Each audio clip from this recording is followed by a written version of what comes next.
Bem-vindo ao Contos da Meia-Noite. Aqui é a Fran. A partir de agora, o medo não pede licença. Apague as luzes, coloque os fones, feche os olhos e não olhe para trás. A história já começou. Antes de começar nosso relato, deixe aqui nos comentários de onde você está nos ouvindo. O Hotel Moraria funcionava havia 83 anos no centro histórico de São Luís e tinha o tipo de reputação que os proprietários não anunciavam nem desmentiam, deixavam que a arquitetura falasse por si. Era um edifício de 4 andares com azulejos portugueses nas fachadas, sacadas de ferro batido que nunca haviam sido reformadas e um elevador de grades que subia com a convicção lenta de uma confissão difícil. Ana Cristina Veras chegou numa quinta-feira de março com uma mochila e o contrato de um congresso de literatura que a manteria na cidade por 6 noites. A recepcionista, uma mulher de 50 e poucos anos com o cabelo partido no meio com precisão geométrica, digitou seu nome no sistema e entregou uma chave de metal, não eletrônica, de metal de verdade, pesada, com uma etiqueta de couro que dizia apenas 7. Sétimo andar? Perguntou Ana Cristina. O hotel tinha 4 andares. Sétimo quarto, disse a recepcionista. Segundo andar, corredor esquerdo, última porta. Pausa. É um bom quarto. Ana Cristina agradeceu e pegou o elevador. O segundo andar tinha um corredor longo, revestido de carpete vermelho escuro que havia visto décadas de pisadas e guardava a memória de todas elas numa levíssima depressão central. Os quartos 1 ao 6 tinham suas portas numeradas em latão fosco. A última porta, no fim do corredor, tinha o número 7 pintado diretamente na madeira, à mão, numa tinta mais nova que o resto. Não latão, não placa, apenas tinta azul escura que alguém havia aplicado com um pincel e uma intenção que Ana Cristina não soube nomear. O quarto era bonito. Teto alto, janela que dava para uma praça com mangueiras antigas, uma cama de casal com colcha de algodão branco, uma escrivaninha de mogno que pareceria em casa numa mansão do século XIX. Ana Cristina pousou a mochila, abriu a janela, respirou o ar da cidade velha, sal, gasolina, jasmim de algum jardim próximo, e decidiu que havia feito uma boa escolha. Na primeira noite, ela dormiu 10 horas seguidas. O tipo de sono profundo que os viajantes conhecem quando finalmente param. Não sonhou nada. Acordou descansada, foi ao congresso, jantou bem, voltou ao hotel às 10h30. Quando entrou no corredor do segundo andar, parou. Havia alguém na frente da porta do quarto 7. Um homem de costas para ela, parado, aparentemente olhando para a porta. Alto, cabelo grisalho, roupas que pareciam anacrônicas sem que ela conseguisse dizer exatamente por quê. O corte do paletó, talvez, ou a textura do tecido. Com licença, disse ela. O homem não respondeu. Não se mexeu. Ana Cristina deu um passo mais perto. Desculpe, esse é o meu quarto. O homem virou-se. Tinha um rosto que ela imediatamente tentou memorizar e imediatamente esqueceu, não porque fosse indistinto, mas porque havia algo nele que resistia ao registro, como um objeto fora do alcance do foco. Ele olhou para ela por um momento e depois andou pelo corredor. Passou por ela sem o menor aceno de reconhecimento e desapareceu pela escada no fim do corredor oposto. Ana Cristina ficou parada um instante. Depois abriu a porta do seu quarto e entrou. Na segunda noite, ela encontrou a marca.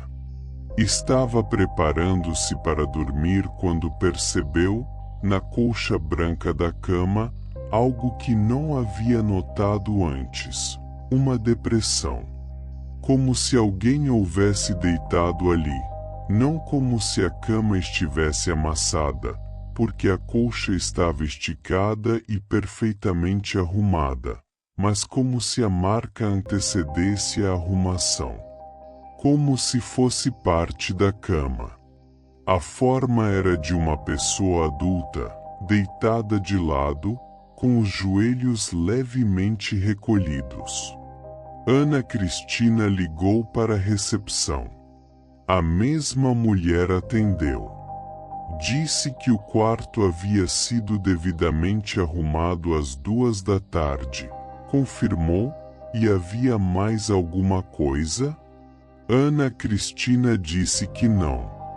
Dormiu no lado oposto da cama, longe da marca. De madrugada acordou com a sensação de que havia outra respiração no quarto. Não os sons de um hotel velho, não madeira dilatando, não canos vibrando. Respiração.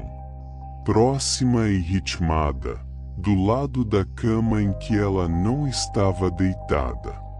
Ela ficou absolutamente imóvel por um tempo que não soube medir, os olhos abertos no escuro, esperando que a razão encontrasse uma explicação. A respiração continuou. Então parou.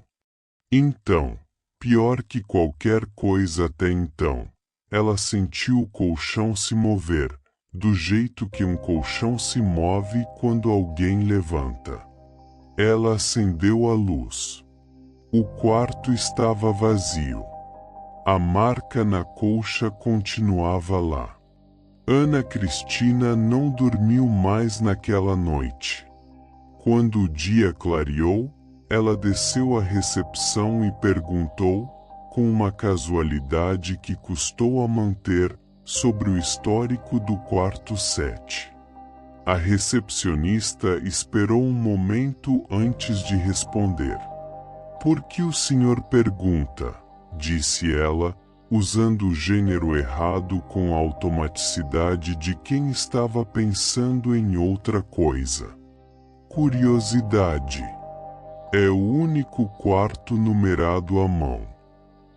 A recepcionista olhou para a chave que Ana Cristina havia colocado no balcão. "O quarto 7 é o quarto mais antigo do hotel", disse ela por fim. "Ficou fechado por muitos anos. O Sr. Augusto, o antigo proprietário, não alugava esse quarto para ninguém." "Por quê?" Pausa mais longa desta vez. "Porque ele próprio ficava lá." Augusto Mouraria havia sido o fundador do hotel, construído em 1941. Morreu em 1988, num quarto-feira de setembro, no quarto 7, de causas que o atestado classificou como falência cardíaca e que os funcionários mais antigos descreviam, quando perguntados com o cuidado certo, como algo que não havia nome adequado. O que os funcionários sabiam, o que a recepcionista, filha de uma camareira que havia trabalhado no hotel por 40 anos, sabia por transmissão direta, era que o Sr. Augusto havia pedido, numa conversa tida como informal mas repetida com a fidelidade de mandamento, que o quarto 7 não fosse alugado.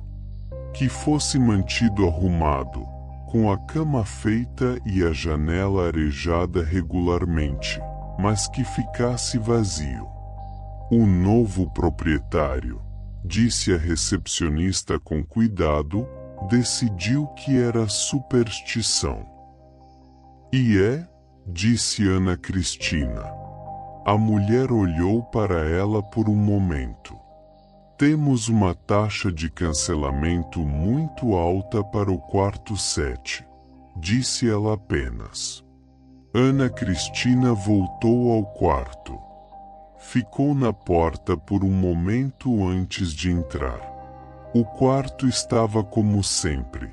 A cama com a colcha branca esticada, a janela com o sol da manhã entrando em ângulo.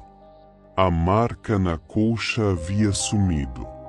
A escrivaninha de mogno estava com a cadeira deslocada levemente, como se alguém houvesse saído sem recolocá-la no lugar. Ela entrou. Sentou na beira da cama e disse em voz alta, com uma razoabilidade que espantou a ela mesma: Senhor Augusto, eu vou ficar mais 4 noites. Se o senhor precisar que eu vá embora, me diga de outro jeito.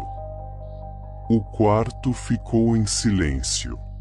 A cortina se mexeu levemente, mas havia vento pela janela aberta.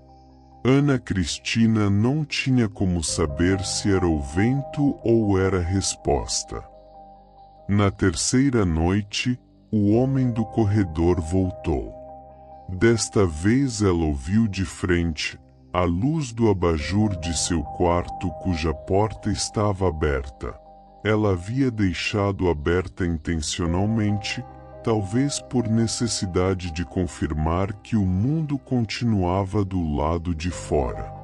O homem estava parado no corredor, diante da porta do quarto 7, desta vez de frente para ela. Olhava com aquela expressão que ela não conseguia fixar na memória. Mas havia algo diferente. Havia na postura dele algo que, se fosse uma pessoa viva, ela chamaria de surpresa. Como se não esperasse encontrá-la lá dentro. Como se, em algum nível, o quarto 7 para ele continuasse vazio.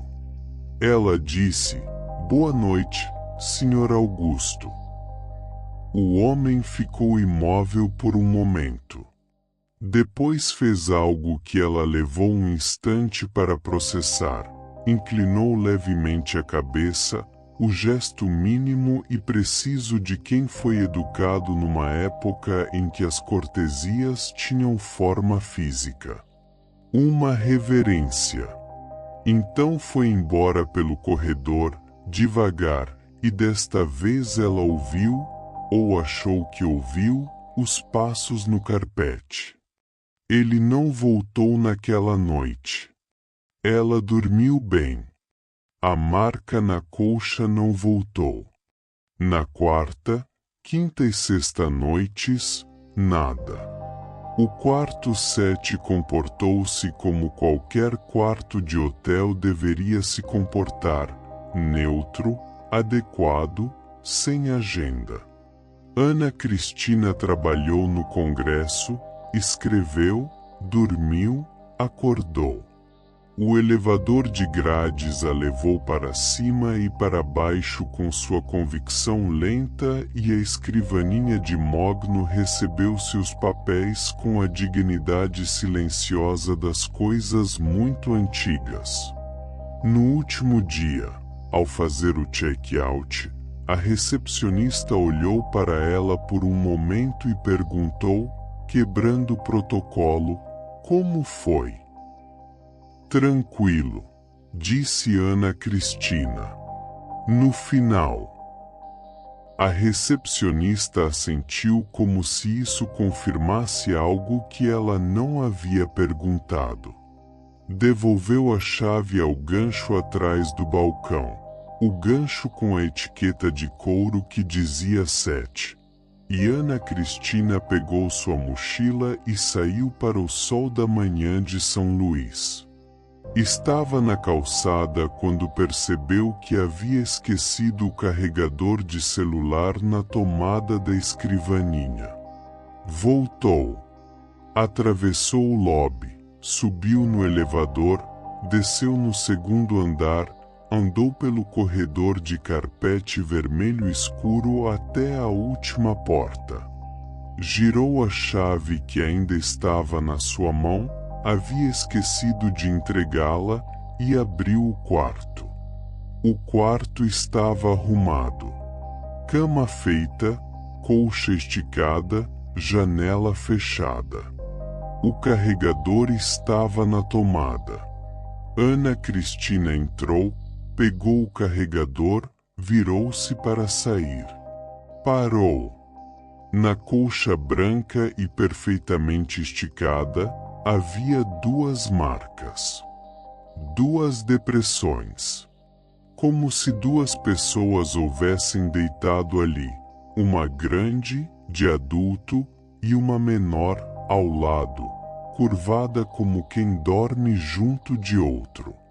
Ana Cristina ficou olhando por um tempo que não mediu.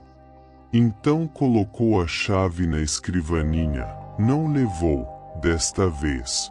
Fechou a porta com cuidado, desceu pelo elevador e saiu do Hotel Moraria sem olhar para trás. Mais tarde, já no avião de volta, quando tentou descrever o que havia sentido naquele momento, encontrou apenas uma palavra: alívio. Como se o quarto 7, finalmente, não precisasse mais de nada que ela pudesse oferecer.